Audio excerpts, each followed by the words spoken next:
Hello, my name is Tatiana Williams, and this is my professional experience with a high quality connection.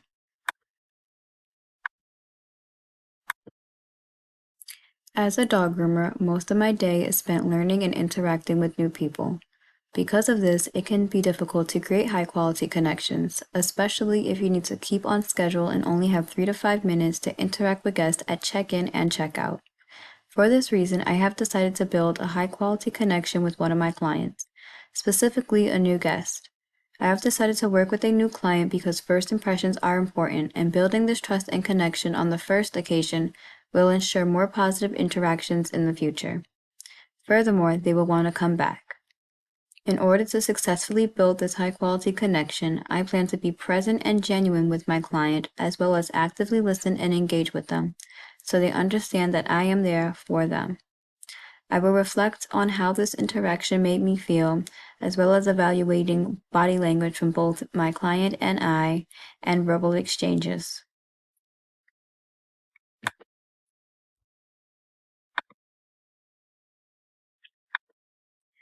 To start, I made sure to arrive early to prepare any supplies necessary for my client's dog, as well as looking at their profile in order to get an overview as to who my client is and services and programs that may interest them. During our interaction, both my new guest and I were very open in communicating, exchanging thoughts and ideas, and even jokes and laughter.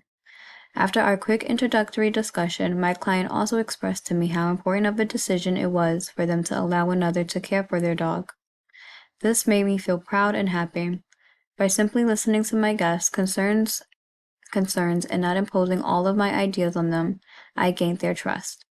Because we built this safety net between us, we were able to talk about issues beyond dog grooming, such as mental health issues my client was facing that led them to feel so guarded in the first place. Through this experience, we gained an understanding amongst each other.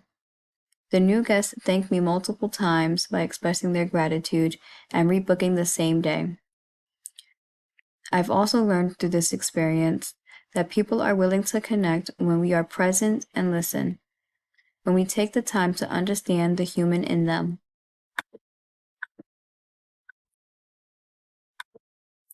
Reflecting on this interaction, I felt both parties had a sense of mutual respect, were very open in communicating and exhibiting overall kindness.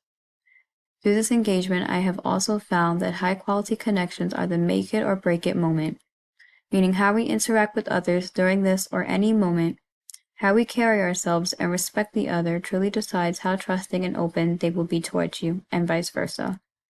If we make this moment low quality and behave in a disconnected and closed-off manner, it will lead to negative emotions and trickle out to others. High quality working in the opposite and same way. I plan to expand my high-quality connections when engaging with my family and friends in order to let them know I hear and understand them. I am present and all ears.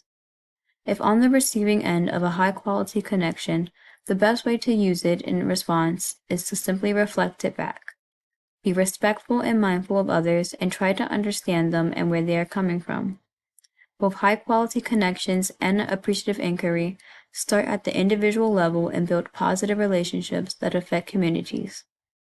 They differ at the point of high-quality connections leading to mutual learning and understanding of others, while appreciative inquiry lies more in the questioning how it is formed to see a situation more positively.